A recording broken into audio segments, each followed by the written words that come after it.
네, 오늘 때마침 금리 인하 발표가 됐습니다. 그래서 그런 만큼 금리 인하 됐을 때는 수익형 부동산에 조금 더 많은 관심을 갖게 마련인데요. 우리 수익형 부동산, 즉 현금 창출형 부동산을 왜 투자해야 되는지 그런 부분에 대해서 좀 말씀을 드리고자 합니다. 제가 이제 요즘 너무 이 재개발에 치중되어 있다 보니까 우리 수익형 부동산은 진짜 찬밥 신세라고 말해도 과언이 아닐 정도로 굉장히 이제 소외가 되어 있거든요. 그리고 우리 현금 창출형, 즉 수익형 부동산 하면은 빌라, 오피스텔이 될 텐데, 빌라, 오피스텔은 지금 과거 몇 년 동안에 그런 굉장히 인기가 있었었는데, 굉장히 지금 이제 외면을 받고 있기 때문에 그런 부분에 있어서도 왜 해야 되는지 좀 말씀을 드리고자 합니다. 우리 노후 대비에 대해서 이제 많은 분들이 걱정을 하고 계신데, 실제적으로 어떻게 해야 되는지 구체적으로 생각해 본 적은 안 계신 분들이 이제 많을 거라고 생각이 되는데요. 얼마 전에 기사를 보니까 우리 내년부터는 초고령 사회로 간다고 합니다. 우리 한국 사회가 이제 초고령 사회로 들어간다고 하는데요. 이 고령화라는 것은 사실 이제 출산율이 좀 줄고, 그리고 전 세계적으로 이제 평균 수명, 기대 수명이 이제 획기적으로 많이 늘어나면서 어쩔 수 없는 사회 현상이라고 볼 수 있는데요. 우리나라만 그런 건 아니고 전 세계적으로 고령화가 지속이 되고 있습니다. 이 고령화라는 거는 만 65세 이상의 인구 비중이 점차 높아지는 거라고 생각을 하면 될 것 같습니다. 그래서 우리 고령화 비중에 따라서 이 고령 정도를 나타내는 척도가 있는데, 이 유엔에서 기준을 잡아준 겁니다. 그래서 65세 이상의 그 노인 비율이 7% 이상이면은 고령화 사회라고 명명하고요. 14% 이상이면 고령 사회, 그리고 65세 이상의 노인의 비율이 전체 인구의 20% 이상이면은 초고령 사회입니다. 근데 우리나라는 지금 고령 사회이고요. 내년부터 초고령 사회로 지금 추계가 되고 있습니다.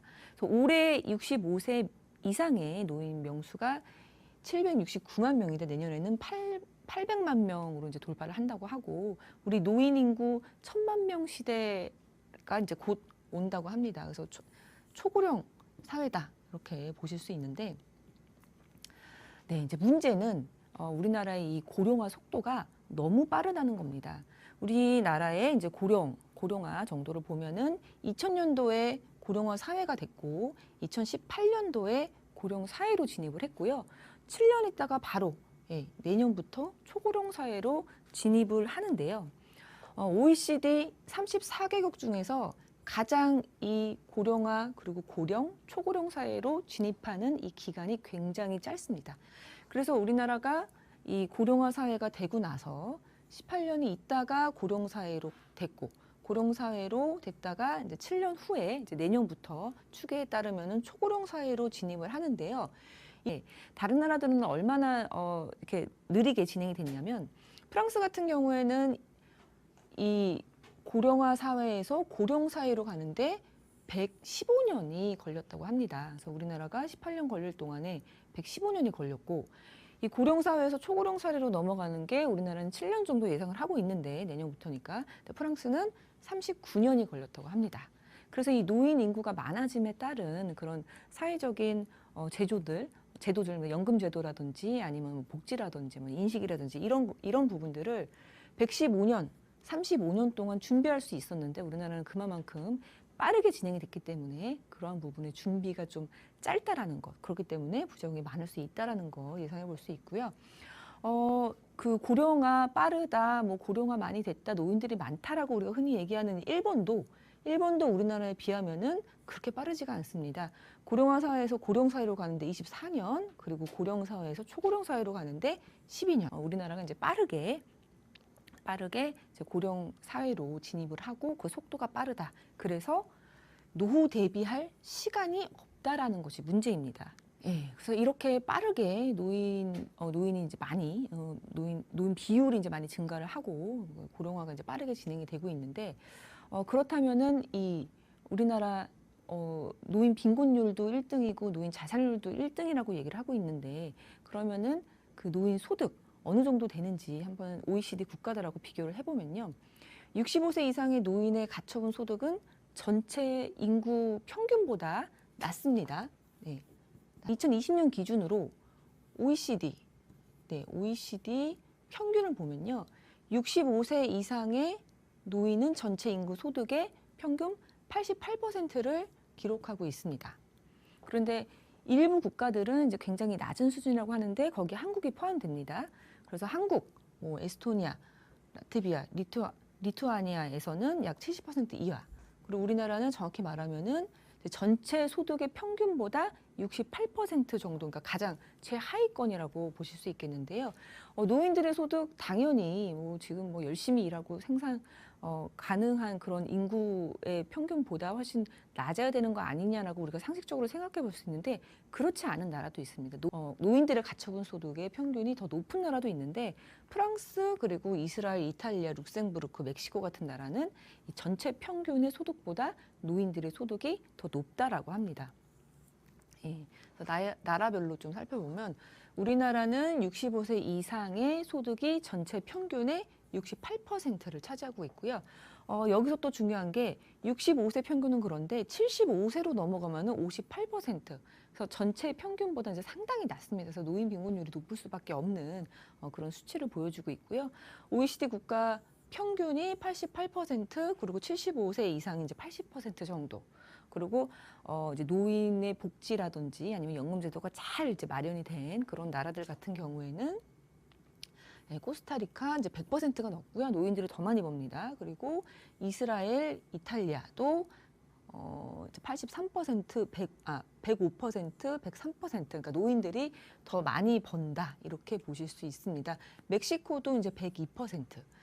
그리고 우리가 여행 가서 이제 보면은 사실 유럽 가서 이제 고급 레스토랑 뭐 도심에 있는 고급 레스토랑 갔을 때 뭐 파리라든지 로마라든지 그런 데 가면은 좀 노인분들이 많은 비율을 차지하고 있는데 우리나라 같은 경우에는 이제 비싼 음식점 레스토랑 갔을 때 이제 젊은 사람들이 거의 대부분을 차지하고 있는 거 그런 거 생각해 보시면 복지가 잘 돼 있는 나라들은 노인들의 소득이 더 많다. 이런 것도 살펴볼 수 있습니다. 예, 그렇다면 이제 절대적인 금액은 우리나라가 이제 꼴찌였는데요. 그렇다면 이 노인의 소득 중에서 소득원 비율은 어떻게 되는지도 한번 살펴보도록 하겠습니다. 노후의 주 소득원은 이제 크게 네 가지로 나눠볼 수가 있는데요. 공공 이전 소득, 공공 이전 소득, 그리고 민간 직업 이전 소득 뭐 이런데 그냥 간단하게 편하게 이제 생각을 해보면은 공공 이전 소득은 공적 연금. 네, 공적 연금 생각해 보시면 쉬울 것 같고요. 그 민간 직업 이전 소득은 사적 연금. 예, 개인적으로 든 그런 뭐 퇴직연금이라든지 퇴직금 이런 사적 연금 생각해 보시면 사적 연금 생각해 보시면 편할 것 같습니다. 그리고 네, 세 번째로는 노동소득입니다. 그러니까 근로소득이라고 말하는 우리가 일해서 버는 돈, 예, 근로소득. 그리고 네 번째로는 자본소득입니다.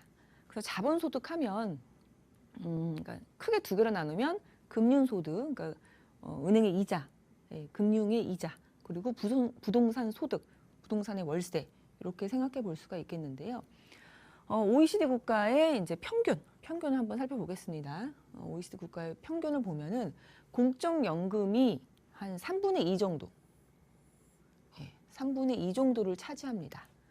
예, 그래서 대부분 공적 이전 소득, 예, 공적 이전 소득으로 한 60%를 차지하고요. 민간 이전 소득은 이제 7%, 그리고 노동소득, 근로소득은 26%, 그리고 자본소득은 10% 정도로 구성 비율을 가지고 있습니다. 그래서 노인의 주 소득원의 구성 비율, 공적연금이 가장 많습니다. OECD 평균이. 그렇다면 한국은 어떤지 한번 살펴보겠는데요. 한국은 이 네 개 중에서 노동소득이 가장 많은 비율을 차지하고 있습니다. 절반 가까이 차지를 하고 있고 그렇기 때문에 우리가 좀 편하게 노후를 생활하기 위해서는 우리가 자본소득을 늘려야 되겠다라는 생각이 들 수밖에 없는데요.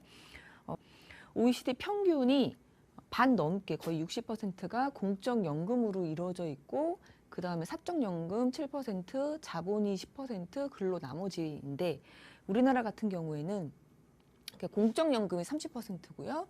그리고 사적연금은 거의 없습니다. 그리고 자본소득이 20%, 그리고 나머지 거의 이제 절반에 가까운 것이 이제 근로소득이라고 볼 수 있는데 우리가 노후에 죽을 때까지 일할 수는 없으니까 우리가 이 좀 편하게 노후 생활을 하기 위해서는 이 근로소득의 비율을 줄이고 자본소득의 비율을 늘려야 된다. 우리 개개인이 좀 준비를 해야 된다. 이런 말씀을 드리고 싶습니다.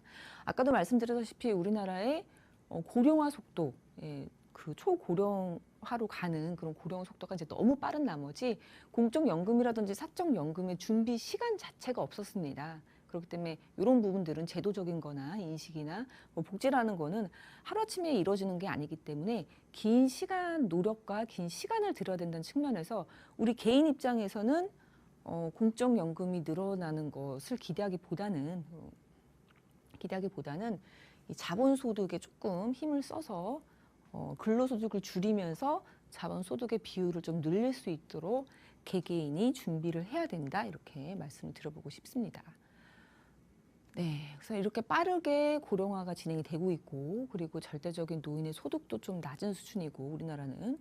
그리고 그 소득 중에서도 근로소득이 좀 많은 부분을 차지하고 있기 때문에 노인의 빈곤율이 상당히 높습니다. 그리고 자살률이 높다라고 볼 수 있는데, 노인의 이제 빈곤율 살펴보면은 한국의 노인 빈곤율이 40%입니다. OECD 국가 중에서 이제 꼴찌라고 볼 수 있는데요.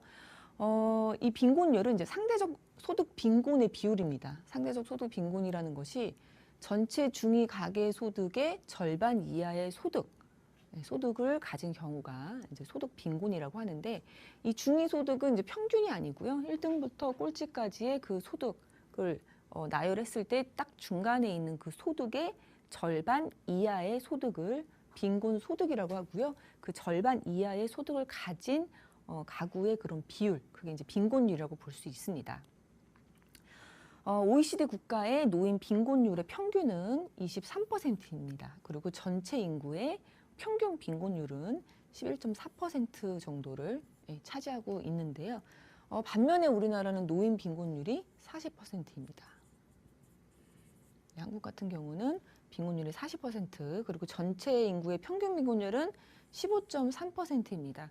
그래서 OECD 평균하고 비교를 해보면 전체 평균은 조금 높은데 우리 노인 빈곤율은 이제 상당히 차이가 많이 난다라는 거 볼 수 있습니다. 그래서 이제 다른 나라들, 주요 국가들도 살펴보면은 우리나라의 빈곤율, 노인 빈곤율이 40%인데 미국은 22%, 그리고 평균이 15%, 일본 20%, 평균이 15%. 그리고 아까도 말씀드렸던 이 제도가 잘 돼 있고 고령화가 아주 천천히 진행이 돼서 준비를 잘한 나라인 프랑스 같은 경우에는 노인 빈곤율이 4.4%더 낮습니다. 그 전체 평균보다 노인 빈곤율이 더 낮은 상태이고요. 노르웨이도 마찬가지로 복지가 잘 돼 있는 노르웨이도 노인 빈곤율이 전체 빈곤율보다 낮게 형성이 되어 있다. 요걸 한눈에 어느 정도인지를 좀 표로 나타난 거를 봐보면요. 이 가로가 전체의 빈곤율이고요. 세로가 노인의 빈곤율입니다. 그래서 요 직선상 위에 있으면은 비슷하게 전체 평균과 전체 빈곤율 평균과 그리고 노인 빈곤율 평균이 이제 비슷한 곳에 위치를 해 있다고 보시면 됐고요. 밑에 있을수록 노인이 더 소득이 많은, 위로 갈수록 노인 빈곤율이 높은. 근데 우리나라는 다른 나라에 군집돼 있는 거와 아주 별도로 굉장히 이제 동떨어져 있다라는 거 볼 수 있겠죠. 그래서 이제 빈곤율이 상당히 높다, 이렇게 보실 수 있겠습니다.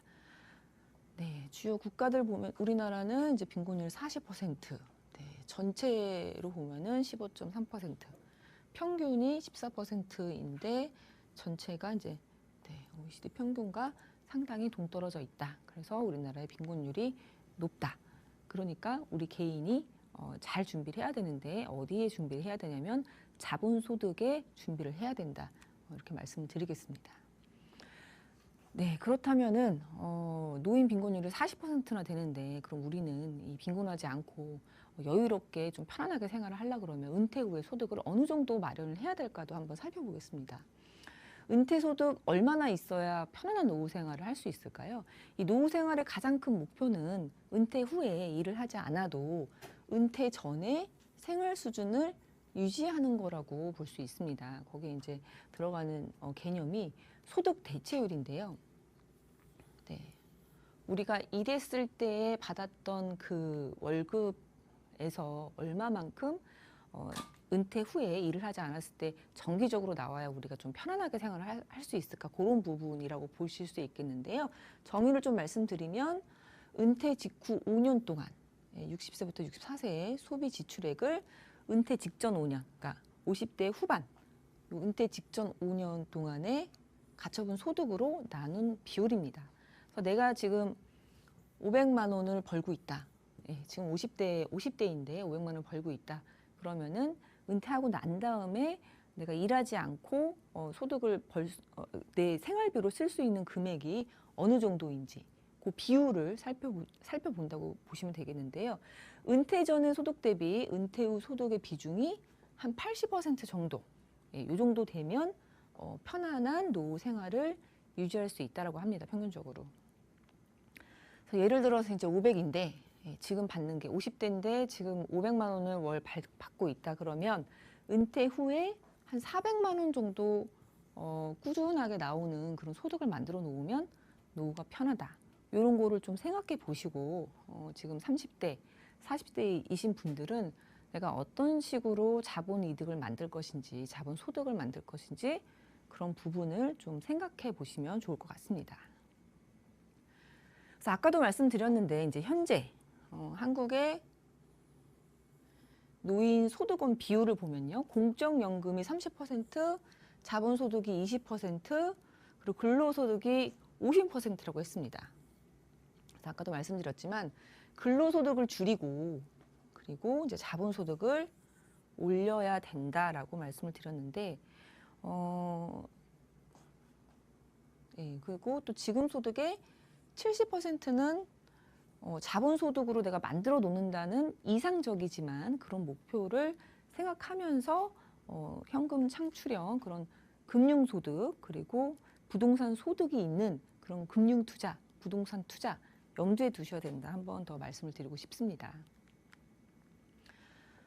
네, 그렇다면은 현금을 나한테 가져다 주는 미래에 나에게 현금을 가져다 줄 수 있는 그런 부동산 어떤 부동산에 어디에 어떻게 투자를 해야 될지 한번 구체적으로 좀 말씀을 드리면은 우리 부동산 하면은 뭐 땅, 아파트, 빌라, 오피스텔 뭐 여러 가지 있습니다. 종류가 여러 가지고 또 이제 특성도 굉장히 다양하고요. 그리고 지역에 따라서 또 굉장히 다양한 특성을 가지고 있기 때문에 어디에 투자를 해야 좋을지 그런 부분 헷갈리실 수 있는데요. 그냥 간단합니다. 우리가 조금 수익률을 높이고 좀 편하게 접근할 수 있는 그런 쪽으로 하시는 게 좋다라고 말씀을 드리고 싶은데 뭐 땅도 있을 것이고 뭐 건물도 있을 것이고 집합 건물도 있을 것이고 뭐 단독주택도 있고 여러 가지 것들이 있는데 그 중에서 우리가 쉽게 접근을 할 수 있으면서 그리고 이제 꾸준한 그런 수익률로 수입을 얻을 수 있는 게 소형 아파트 그리고 이제 빌라 그러니까 아주 작지 않은 빌라 그리고 오피스텔도 아주 작지 않은 오피스텔 이 정도로 좀 수렴을 해볼 수가 있습니다. 그래서 거래가 비교적 쉬우면서 보유하기도 쉽고 그리고 차익도 나눌 수 있으면서 수익도 적절한 것. 네. 그래서 소형 아파트 그리고 아주 작지 않은 빌라, 아주 작지 않은 오피스텔 좀 생각해 보시면 되겠고요. 그리고 요즘에 이제 재건축, 재개발 열풍이 이제 워낙에 많다 보니까 소형 아파트도 그렇고 빌라도 그렇고 재건축, 재개발로 갖고 있으면서 월세를 계속 받다가 몸집이 커지면서 또 변환하면서 수익도 굉장히 높게 올릴 수 있는 것들이 있기 때문에 그런 부분도 생각해 보시면서 사실 이제 부동산이니까 가격이 워낙 높기 때문에 좀 장기적으로 이제 계획을 해야 된다라고 생각이 드는데요. 그런 걸 염두에 두면서 지금 20대, 30대도 내 노후 준비를 그렇게 큰 틀에서 좀 하시면 좋을 것 같다라는 생각이 들고요. 지금 또 빌라 오피스텔 같은 경우에는 지금 이 빌라 오피스텔 시장이 바닥이라고 볼 수 있거든요. 그래서 전세 사기 뭐 그런 부분에 있어서도 뭐 빌라왕 사건 이런 부분에 있어서도 굉장히 전세 수요자들도 외면하고 매매에 있어서도 외면당하고 지금 굉장히 이제 좀 바닥이라고 보실 수 있기 때문에 지금이 기회다라는 것도 좀 말씀을 드리고 싶고요. 지금 빌라 같은 경우는 사실상 신축이 들어오는 건 서울에서 빌라 신축은 이제 거의 이제 찾아볼 수 없다라고 보셔야 됩니다. 땅값도 많이 올랐고 자재값도 올랐고 인건비도 올랐고 하지만 아파트는 찾는 수요가 있지만 빌라 오피스텔은 지금 완전 철저하게 외면을 당하고 있기 때문에 찾는 수요가 없어서 신축은 거의 없습니다. 그래서 과거에 지금 뭐 3년 차, 4년 차 그런 빌라들이 앞으로 향후에 5년, 10년 동안에도 제일 신축으로 그렇게 활동을 할 만한 그런 빌라라고 보실 수 있는데요. 그렇기 때문에 지금 빌라 오피스텔 수익형으로 접근하시는 건 이제 굉장히 좋은 그런 기회다라고 말씀을 드릴 수 있고요. 그리고 전반적으로 또 전체적으로 뭐 1, 2인 가구가 이제 굉장히 증가를 하고 있어서 1, 2인 가구가 이제 50%, 60%가 되고 있는 그런 과정에 있습니다. 그리고 직장, 양질의 일자리가 많은 곳으로 좀 가면서 그리고 도심, 직장, 학교, 병원, 인프라 중심지, 생활 인구가 많은 곳, 이런 곳에 좀 아주 작지 않은 빌라라든지 오피스텔 이런 쪽으로 좀 투자를 해보시는 것도 이제 상당히 좋다라고 말씀을 드리고 싶고요.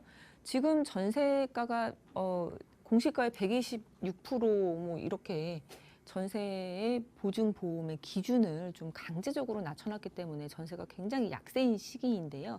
전세가 약세이면서도 월세는 또 전세가 이제 월세로 변하면서 월세는 이제 강세인 시기입니다.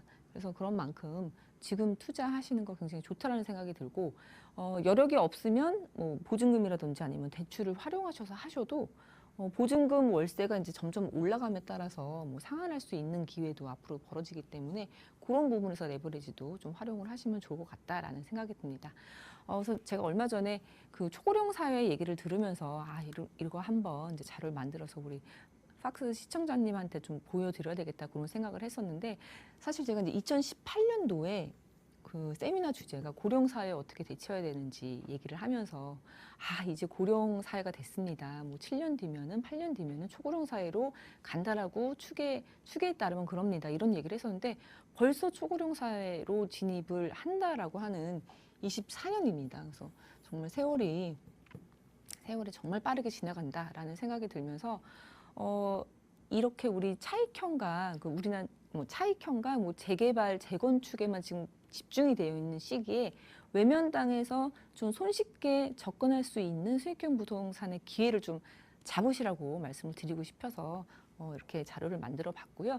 여러분들 노후에 편안한 생활 하는 게 다 여러분들의 꿈 아니겠습니까? 그래서 적절하게 수입원들이 이제 꾸준하게 들어올 수 있는 그런 구조를 만드는데 힘을 쓰면 좋겠다라는 그런 취지에서 한번 이런 자리 마련해 봤습니다. 네.